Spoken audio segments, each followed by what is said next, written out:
저희가 성령 강림 주간을 마무리하고 이번 주부터 저희가 대림절, 성탄절을 기다리는 네 번의 저희가 주간입니다. 또 네 번의 주간 동안 저희가 예수님을 기다리시며 충만한 은혜를 받으시기 바랍니다. 저희가 이 대림절을 준비하는 기간에는 촛불을 켭니다. 이 촛불을 켜면서 주님이 오실 것을 하는데 저희가 첫 번째 촛불, 이 초에는 무슨 의미냐? 기다림과 소망의 의미입니다. 그래서 기다림과 소망으로 이 한 주를 살아가시길 바랍니다. 우리 성탄절이 다가오는데 이 기다림과 소망으로 설렘으로 살아가시기를 주님의 이름으로 축복합니다. 말씀드린 것처럼 저희가 항상 설교 준비를 할 때 성서일관대로 설교를 합니다. 보통 이 성서일관가 순서대로 이렇게 돌아가는데 누가복음을 보니까 이 성서일관에는 이제 누가복음 내에서도 순서가 21장을 갖다가 다른 장을 갖다 다시 다른 장을 되게 돌아가더라고요. 그럼에도 불구하고 저희가 성서일관대로 설교하기 위하여 배치를 그렇게 하였으니 여러분께서 혼돈 없으시길 바랍니다. 오늘 본문을 보게 되면 무화과 나무와 모든 나무에 대한 얘기가 나옵니다. 이 성경을 여러분께서 보시면 자주 나오는 비유가 있는데 포도나무 비유와 무화과 나무 비유입니다. 이 포도나무는 예수님께서 본인과 자신과 하나님 그리고 우리 가진 우리를 비교할 때 많이 사용하시는 비유입니다. 그 다음에 두 번째는 뭐냐면 무화과 나무 비유입니다. 오늘 본문도 말씀드린 것처럼 무화과 나무 비유에 관한 얘기입니다. 사실 이 생각보다 이 무화과 나무는 이스라엘 그 역사 성경에서 볼 때 꽤 뿌리가 깊습니다. 우리가 에덴 동산에서 아담과 하와가 거하였을 때부터 그때부터 나온 것이 무화과 나무입니다. 이 예수님께서 길을 가시다가 열매 맺힌 무화과 못한 것을 보시고 못하니까 찍어버리랴 라고 얘기하셨던 때도 무화과 나무가 나왔습니다. 이 무화과 나무는 사실 이 극동 지방에서 사실 흔하게 볼 수 있는 나무입니다.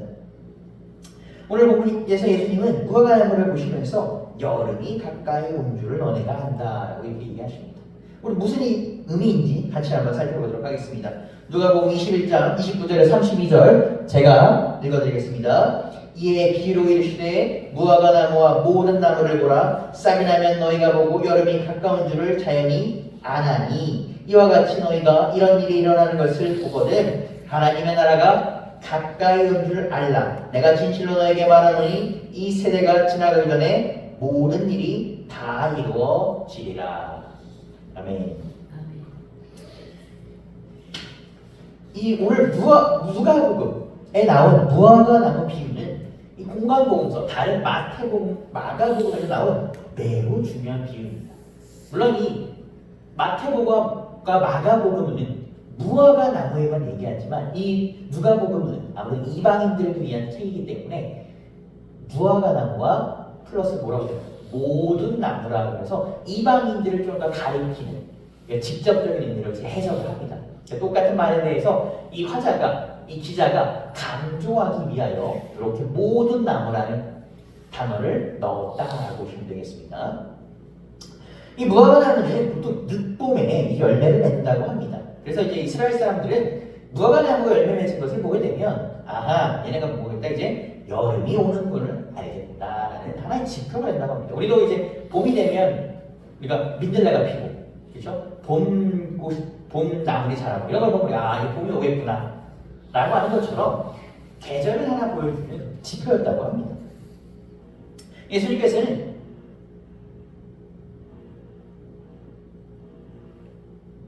이 무화과 비유를 하실 때에 이들이 무화과 나무 열매가 맺히는 걸 보고 여름이 없구나라는 걸 아는 것처럼 어떤 징조를 보고 하나님의 나라가 가까이 왔다라는 것을 알 수 있다라고 이렇게 이스라엘 백성에게 선포하십니다.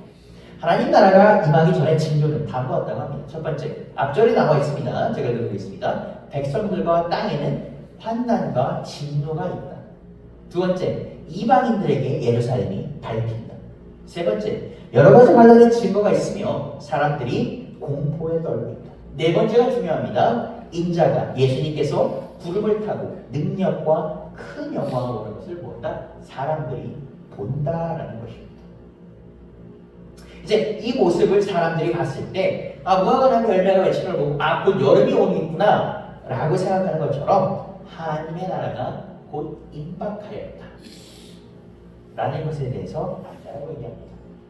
그러니까 구약과 신약을 통틀어 성경은 예수님에 대한 증언을 합니다. 구약은 뭡니까? 메시아가 올 것이다. 신약은 메시아가 왔고 또다시 올 것이다 라는 것입니다. 이 공간복음서를 또 특정을 짓자면 공간복음서 얘기합니다. 하나님의 나라가 가까웠다. 천국이 가까웠다. 회개하라 라는 것처럼 지금 예수님께서는 하나님의 나라가 곧 임박하였다라고 합니다. 여기서 말하는 네 가지 징후를 보게 되면 이 징후가 어디에 볼 수 있을까라고 이렇게 한다면 신학자들, 이 성경 수석자들이 봤을 때 이 사건은 두 가지 사건과 연관지어 볼 수 있는데 첫 번째는 무엇이냐면 예수님이 승천하신 후에 성령이 그들 가운데 임한 오순절 마가의 다락방 사건. 그들이 120명의 사람이 그 마가의 어머니 마리아의 다락방에서, 우리가 마가의 다락방이라고 하지만 사실 마가는 이제 지분이 없습니다. 마가의 집이 아니라 마리아의 집입니다. 그 마리아의 집에 모여서 다락방에 120명이 기도하였을 때 그 성령이 임하였던 그 오순절 다락방 사건. 두 번째는 뭐냐면 70년경, 이제 기원후 70년경 로마에서 예루살렘 성이 정복당하는 1차 유대 로마 전쟁을 말한다고 합니다. 예수님께서는 이스라엘 백성들에게 이때는 이제 이 두 사건이 이기 전입니다. 전에 이때 뭐라고 얘기했습니까? 너희가 이것을 곧 보리라. 언제? 기원후 30년경 정도에 너희가 다가온 이 사건을 곧 보리라라고 말씀하십니다. 그리고 이제 실질적으로 우리가 위에 두 사건들, 아까 제가 말씀드렸던 오순절 그 성령 강림 사건과 이 예루살렘 성이 정복당하는 그 사건은 예수님을 살아서 눈으로 봤던 1세대 기독교인들이 어떻게 합니까? 죽기 전에 이 사건들을 목도합니다. 그러니까 예수님 말씀하신 이 사건들이 너희 안에 이루어지리라, 곧 하나님의 나라가 오리라 하는 그 사건들을 이 사람들이 직접 본 것입니다. 그리고 예수님께서는 이때 당시 아직 경험하지 못했습니다. 이 경험할 이들에게, 이 두 사건을 경험할 이들에게 무엇이라고 얘기합니까? 다음과 같이 권면하시면서 기도하라 라고 이렇게 말씀하십니다. 기도하라 라고 말씀하십니다. 누가복음 21장 33절에서 36절 읽겠습니다. 천지는 없어지겠으나 내 말은 없어지지 아니하리라. 너희는 스스로 조심하라. 그러지 않으면 방탕함과 술 취함과 생활의 염려와 마음이 둔하여지고 그 뜻밖의 그날이 덫과 같이 너희에게 임하리라. 이날은 온 지구상에 거하는 모든 사람에게 임하리라. 이러므로 너희는 장차올 모든 일을 능히 피하고 인자 앞에 서도록 항상 기도하며 깨어있으라 하십니다. 예수님께서는 무엇을 합니까? 환난이 있을 것이다 라고 얘기하면서 스스로 조심하라 라고 이스라엘 백성들에게 경고하십니다. 이 스스로 조심하라는 의미는 미리 스스로를 돌아보고 그러한 일이 발생하기 사전에 앞서서 삼가하고 조심하라 라는 것입니다. 그러니까 그런 뒤에 있을 세 가지 일이 벌어지기 전에 너희가 스스로 먼저 조심하라. 이 세 가지 사건은 뭡니까? 첫 번째, 방탕함과 술 취함과 생활의 염려에 의해서 마음이 둔하여지는 것이라고 합니다. 방탕함은 무엇이냐면 몸을 가누지 못하는 상태를 말합니다. 이 둘이 이어지는 술 취함과 연관이 있습니다. 술 취함은 말 그대로 문자 그대로 이제 술이 취한 겁니다. 물론 이 성경을 볼 때 우리가 항상 문자적인 해석을 주로 보셔야 됩니다. 문자적으로 봐야 되지만 이 문자적인 말 그대로 술의 의미도 있지만 여기서는 그 이상의 의미가 있습니다. 우리가 성경을 보게 되면 예수님께서 물을 포도주로 바꾼 가나안의 그 혼인잔치 일화가 있습니다. 예수님께서 기적을 행하시는 아주 대표적인 예시입니다. 근데 그 일화에서 볼 수 있듯이 사실 이스라엘 사람들 같은 경우 기쁜 자리에서 그들이 포도주를 마셨습니다. 제가 여러분께 술을 드셔라 이런 걸 권해드리는 게 아니라 그 당시에 그냥 그랬다는 것입니다. 그런데 이스라엘 사람들이 금기하는 것이 무엇이냐면 이 기쁨의 포도주를 마실 수는 있는, 기쁜 자리에서 마실 수는 있는데 그들이 과하게 취하여 몸을 가누지 못하던가 난동 부리지 못한 것은 뭐다? 금하였다. 저것은 옳지 못하다라고 합니다. 이 성경에서 보게 되면 오늘 성경과 결부지어 보면 사람들이 취하여 몸을 가누지 못하고 방탕하여서 머리가 아프고 뭐예요? 성경의 원문을 보게 되면 속이 메스꺼워지는 것이 뭐다? 금화한다는 것입니다. 이것은 우리가 세상 살 때 모습과 비슷합니다. 그래서 사실 기독교인이라고 하지만 세상 살면서 세상의 즐거움을 금하고 누리지 않을 수는 없습니다. 수도원에 사는 것도 아니고 저희가 예수님께서도 세상을 이기라는지 세상과 담을 쌓고 우리가 금욕하고 너희가 돌을 닦고 살아라 라고 말씀하시지 않으셨습니다. 그러나 예수님께서는 반드시 말씀하시겠습니다. 조심하라라고 얘기하십니다. 뭐라? 세상에 취하여 세상과 같이 동해지지는 말아라. 그 선을 넘지 말아라라고 하십니다. 우리가 세상과 구별되어서 우리가 세상과 끊어져야 맺고 끊는 것을 해야 된다고 하십니다.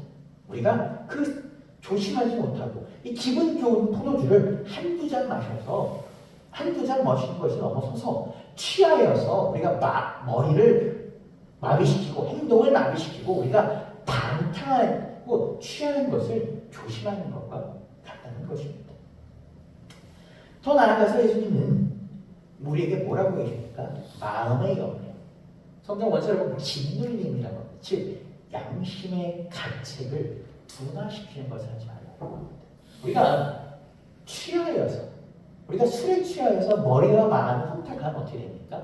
평상시 하지 못할 행동을 하게 됩니다. 우리가 양심의 가책을 넘게 됩니다.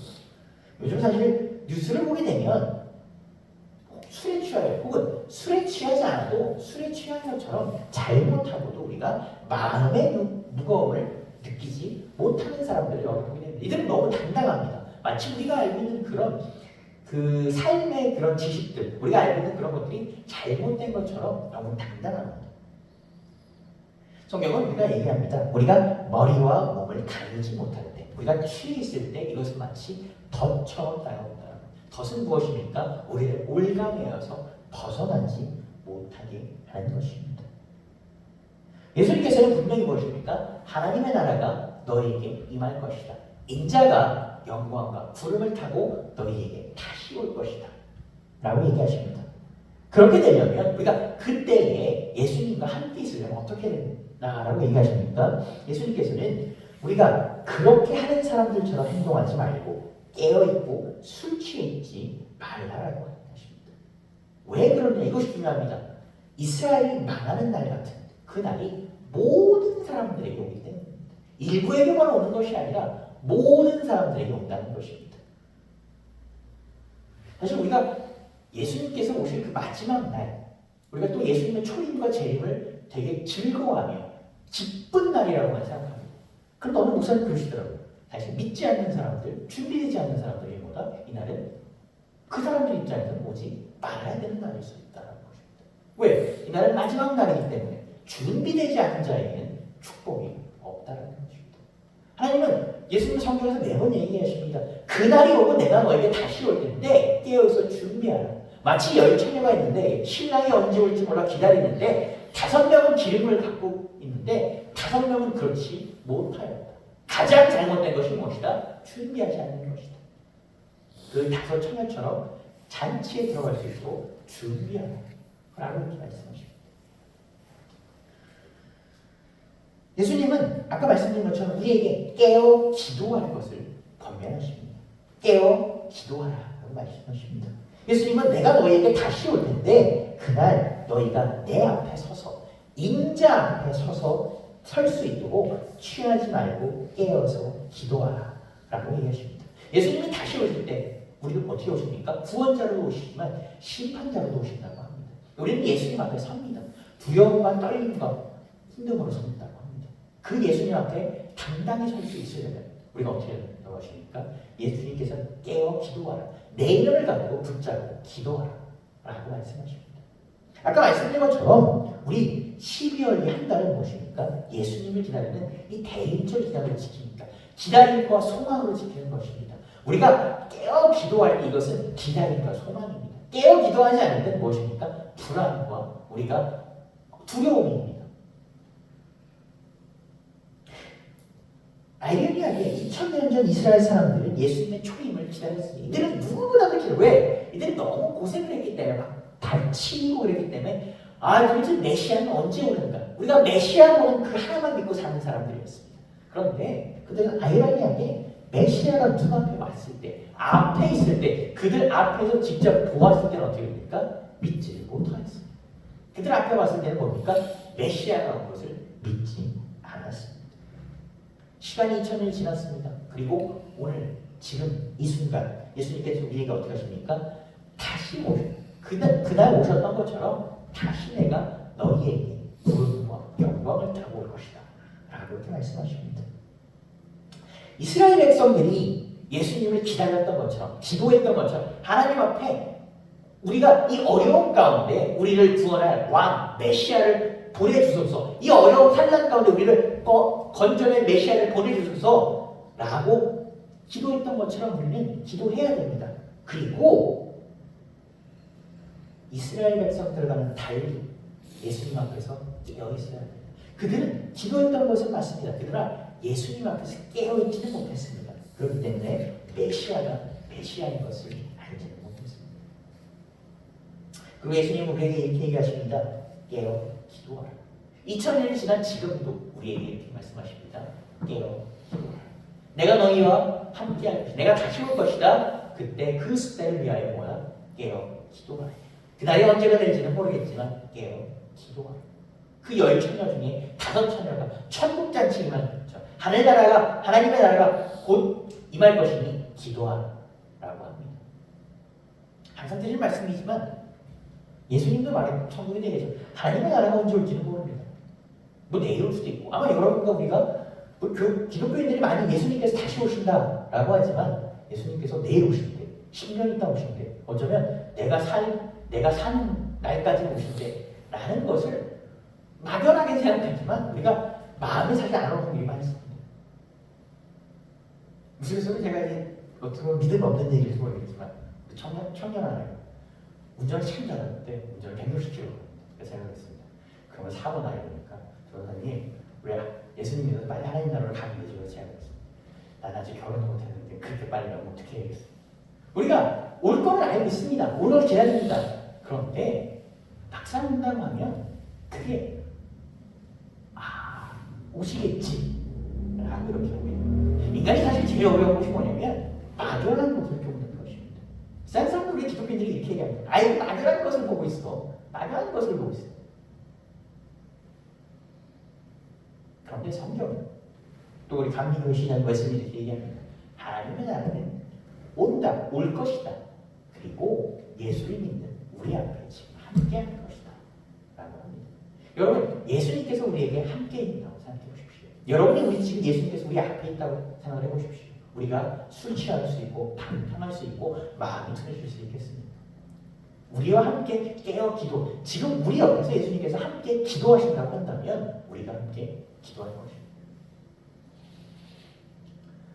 제가 새벽기도 때 와서 이제 새벽 예배를 하며 통성기도를 하는데 사실 이제 목회자들이 성도들이 있으면 좀 길게 합니다. 통성기도를. 근데 성도들이어서 사실 죄송합니다. 근데 좀 짧게 하고 그냥 새벽에 아무도 없는데 통성기도 길게 해야 되나 이런 생각을 합니다. 그래서 어느 날 이렇게 제가 그냥 오늘 좀 힘들고 그러니까 좀 짧게 하고 가야지 이랬는데 그러더라고요. 만약 예수님이 있다면 내가 이렇게 짧게 하고 할 수 있는. 물론 제가 그날 엄청 길게 하는 못했지만 5분, 10분 나고 하지. 사람은 우리가 없다고 생각하기 때문에. 근데 예수님께서 얘기합니다. 내가 반드시 올 것이며 지금도 너희는 보입니다. 우리 기독교인들이 믿어야 할 건 이것입니다. 지금도 우리가 있다는 것입니다. 우리가 막연하게 그냥 2000년 후를 나면 어쩌면 여러분께서 교회 안 다니시다가 돌아가실 때 그냥 예수님 믿으셔도 됩니다. 왜? 아니 여러분이 돌아가실 때 그냥 안 오셨는데 막연한 건데 뭘 그러면 그럼 우리가 지금부터 부지런히 할 필요가 뭐가 있습니까? 그런데 교회에서 왜 합니까? 우리가 왜 예수님 깨어 기도합니까? 지금 우리와 함께 있기 때문에 지금부터 우리가 그 순간부터 있기 때문입니다.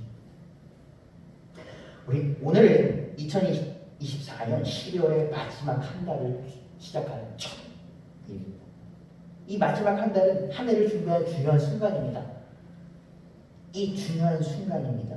그리고 기독교인들에게는 기독교의 중요한 전리 중 하나인 성탄절을 기다립니다. 그 예수 그리스도를 기다리는 날입니다.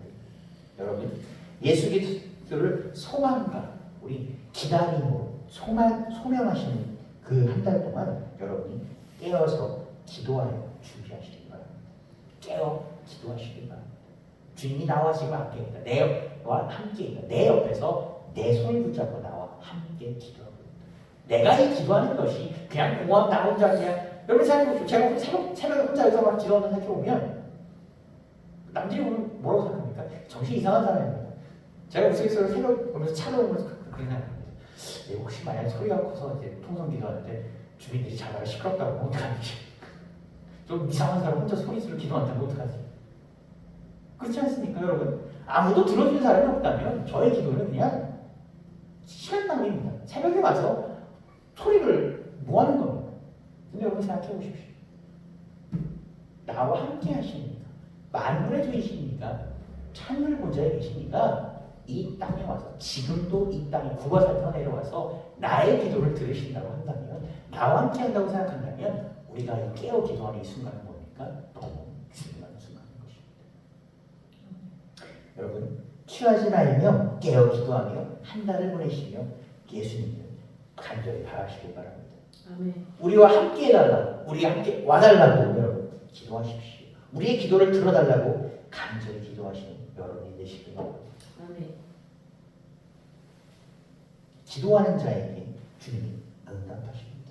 주님이 얘기하십니다. 깨어 기도하는 자 앞에 예수님께서 서 계십니다. 깨어 기도하는 자와 함께 하십니다. 깨어 기도하는 자 여러분의 기도를 주님이 들어주십니다. 주님은 오늘도 여러분과 함께 하시기 위해서 정문 밖에서 문을 두드리십니다. 주님이 문 앞에 섰을 때 그 문 앞에서 주님의 그 두들김을 열어주시는 여러분 되시길 바랍니다. 12월 한 달 예수님의 축복이 여러분과 함께 하셔서 날씨가 춥습니다. 날씨가 쌀쌀합니다. 바람 붑니다.